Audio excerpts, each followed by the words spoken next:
स्वागत है आप सभी का एजुकेशन ऑफ आयुर्वेद में। आज आप सभी के बीच में द्रव्य गुण विज्ञान की जो टेस्ट सीरीज कह सकते हैं, एमसीक्यू सीरीज कह सकते हैं, उसको लेकर के आप सभी के बीच में है। और आज जो द्रव्य गुण भाग 1 है उसका एक्सप्लेनेशन सॉल्यूशन आप सभी के सामने आज बताया जाएगा और आपको बताया जाएगा कि किस तरह से द्रव्य गुण में जो प्रश्न है प्रारंभिक स्तर पे और अगर निम्न स्तर पे भी बोलें या उच्च स्तर पे बोलें तो किस तरह के प्रश्न बनते हैं उसे हम देखेंगे। प्रश्नों का जो एक तरह से समाकलन कह सकते हैं कि बहुत ही बेहतरीन तरीके से हमारे द्वारा किया गया है और आपको अच्छे तरीके से समझाया जाएगा। बहुत सारे ऐसे स्टूडेंट हैं जो ये सोचते हैं कि नहीं, ये जो चीज़ें दी जा रही हैं बस भर्ती परीक्षाओं के लिए, ऐसा नहीं है। आप अगर रेगुलर स्टूडेंट हो, डी फार्मा के फर्स्ट ईयर के हैं या लास्ट ईयर के हैं, तो आप पढ़िए, आपके लिए भी फ़ायदे वाली चीज़ है। जो स्टूडेंट हैं आयुर्वेद उपचारिका जो हैं उनके लिए भी ये महत्वपूर्ण है, तो सभी के लिए महत्वपूर्ण है। और आयुर्वेद फार्मासिस्ट की जो भर्ती आई है उसके हिसाब से ये बहुत ही ज़्यादा महत्वपूर्ण है। एक और चीज़ आपको बता दें, क्लास में जो भी चीज़ें सॉल्यूशन के तौर पे दी जाती हैं, जो भी चीज़ें बताई जाती हैं, आप उसे नोट कीजिए, एक हैंड रिटेन नोट्स बनाइए ताकि आपके लिए बहुत ज़्यादा महत्वपूर्ण है। हमेशा आप इसे रखे रहिए और पढ़ेंगे तो परीक्षा उपयोगी होगा। दूसरी चीज़, जो ऐप पे स्टूडेंट क्लास कर रहे हैं वो कमेंट कर रहे हैं कि सर क्या इसे हमें भी कवर करना है, तो आप भी कवर कीजिए, कोई दिक्कत नहीं है, लेकिन आपको फिर से इसको डिटेल में ऐप पे पढ़ाया ही जाएगा, कोई दिक्कत नहीं है। और भी बेहतरीन क्वेश्चन जो है आपको दिए जाएंगे इसके अतिरिक्त, तो इसमें परेशान होने की आवश्यकता नहीं है। आप ऐप के भी जो क्लास हैं उसको करते रहिए और साथ में ये इतने ज़्यादा नहीं दिए जा रहे हैं कि नहीं आप इसमें परेशान हो जाएंगे, इसको नहीं पढ़ पाएंगे, तो इसको भी करते रहिए, कोई दिक्कत नहीं। और ये जो क्लासेस हैं यूट्यूब पे दी जाती है वो सभी के लिए हैं और जिन्होंने क्लास नहीं परचेज की हैं उनके लिए भी है, तो आप भी इससे पढ़ाई कर सकते हैं। तो चलिए देखते हैं क्वेश्चन इसमें के किस हिसाब से आपको सम्मिलित किए गए हैं। एक चीज़ यहाँ पे थोड़ा सा सुधार कर लीजिएगा, जैसे यहाँ पे आधा वो होना चाहिए था, द्रव्य गुण है तो थोड़ा सा मिस्टेक हो गया है। आगे चलते हैं, पहला प्रश्न देखते हैं। पहला प्रश्न देखिए, कह रहा है द्रव्य गुण शास्त्र के पदार्थ हैं। तो द्रव्य गुण के शास्त्र के जो पदार्थ हैं वो क्या हैं? 7 पदार्थों पे जो द्रव्य गुण है कार्य करता है। 7 पदार्थों पे द्रव्य गुण कार्य करता है, जिसमें वीर्य, विपाक, गुण, प्रभाव, ये सारी चीज़ें जो है इसमें सम्मिलित की गई हैं, जो कि 7 प्रकार की होती हैं। इन्हीं के ऊपर जो है पूरी तरह से द्रव्य गुण शास्त्र जो है आधारित है। तो ये संख्या याद रखना है और ये प्रश्न जब देखेंगे तो इसका उत्तर आपको अपने आप याद आ जाएगा। नहीं, द्रव्य गुण शास्त्र के जो पदार्थ हैं उनकी संख्या 7 बताई गई है। अगला प्रश्न लेते हैं। इसमें कह रहा है कि फार्माकोग्नोसी अर्थात द्रव्य गुण शास्त्र, एक मिनट, फार्माकोग्नोसी अर्थात द्रव्य गुण शास्त्र का अंग है। थोड़ा सा एरर आ रहा है, एक मिनट।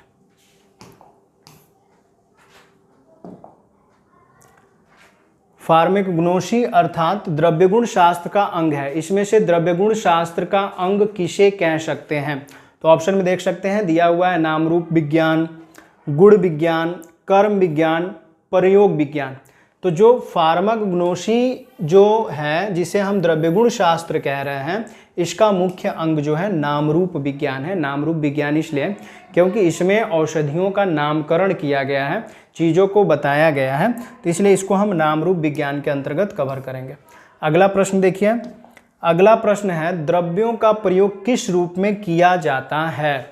तो द्रव्यों का प्रयोग जो है किस रूप में करते हैं? साधन के रूप में करते हैं। किस रूप में करते हैं? साधन के रूप में। न ही साध्य रूप में, न ही भेषज रूप में, न ही कारण रूप में किया जाता है। किस रूप में करते हैं? साधन रूप में। तो द्रव्यों का प्रयोग जो है साधन के रूप में किया जाता है। अगर औषधि रहता तो हम साध्य के हिसाब से प्रयोग में ले सकते थे। अगला प्रश्न अगर देखें तो अगला प्रश्न कह रहा है, देख सकते हैं, कह रहा है कि द्रव्य गुण शास्त्र में किस पदार्थ को समाविष्ट नहीं किया गया? इनमें से किस पदार्थ को द्रव्य गुण शास्त्र में समाविष्ट नहीं किया गया है? तो वह है अभाव। अभी हमने बताया ना, प्रभाव, द्रव्य, विपाक जो है ये सब समाविष्ट है, लेकिन अभाव को समाविष्ट नहीं किया गया। अभाव कोई युक्ति नहीं है द्रव्य गुण शास्त्र के अंतर्गत। और एक चीज़ और आपको बता दें कि द्रव्य गुण के अंतर्गत जो भी चीज़ें आप पढ़ते हैं, पौधों द्वारा, वृक्षों द्वारा जो औषधियाँ निर्माण की जाती हैं उनसे रिलेटेड चीज़ें ही यहाँ पे बताई जाती हैं। दवाई निर्माण से रिलेटेड, दवाइयों या औषधियों के जो पौधे हैं, औषधीय जो पौधे हैं, उनका एक तरह से परिचय, उनके गुणों का परिचय इसमें पढ़ना होता है।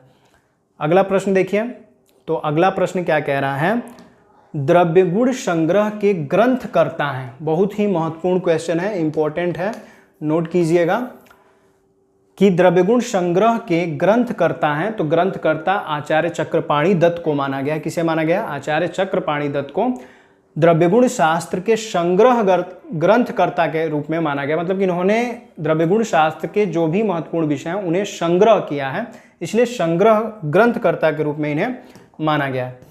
अगले प्रश्न की ओर अगर चलेंगे तो देखिए, द्रव्य गुण शास्त्र है। फार्माकोथेरेप्यूटिक्स का मतलब ये हो गया कि द्रव्य गुण शास्त्र का अंग क्या है?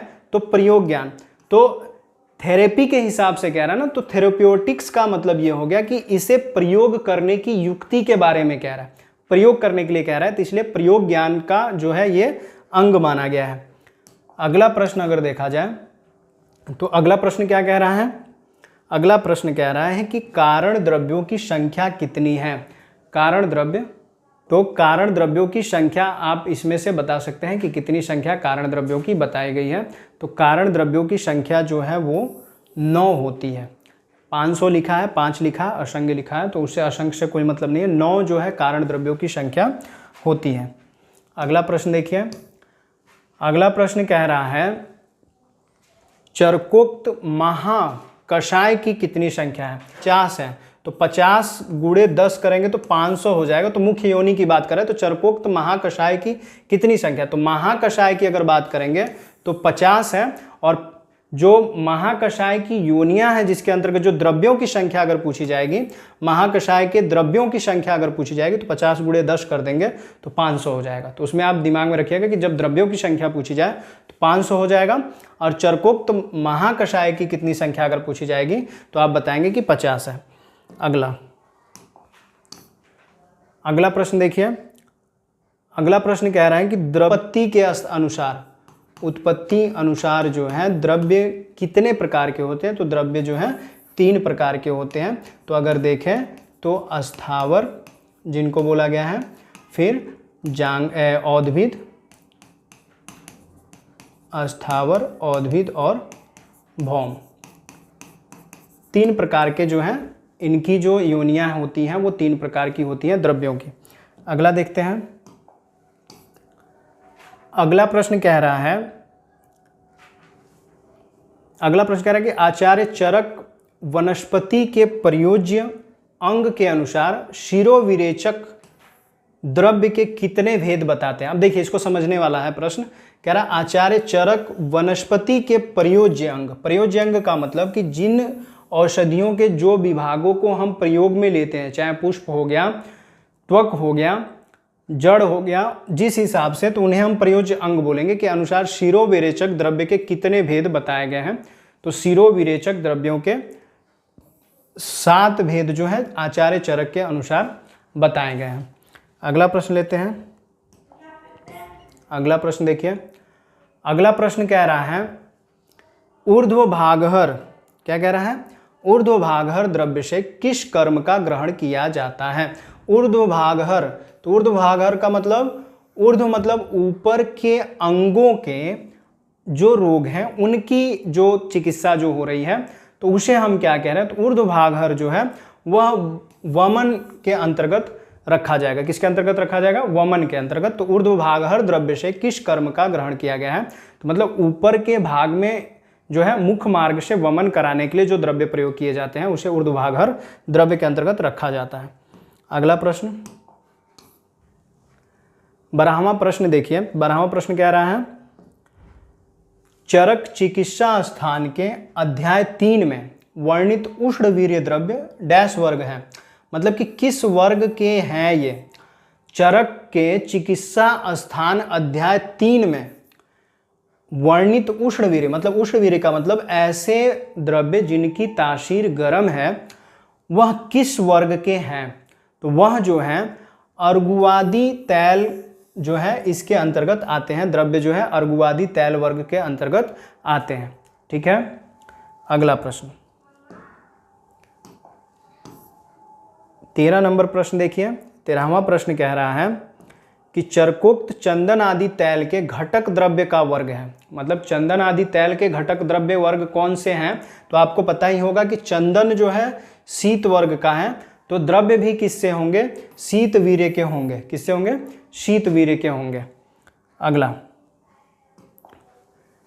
अगला प्रश्न क्या कह रहा है, अगला प्रश्न कह रहा है, देख सकते हैं, एक मूल स्तंभ से अनेक शाखाओं का उद्गम उस द्रव्य प्रकार को कहते हैं। मतलब कि एक ही मूल स्तंभ से, मतलब एक जड़ है और उससे अनेक प्रकार की शाखाएं जो हैं विकसित हो गई हैं, उसे हम क्या कहते हैं, तो उसे हम कहते हैं गुल्म।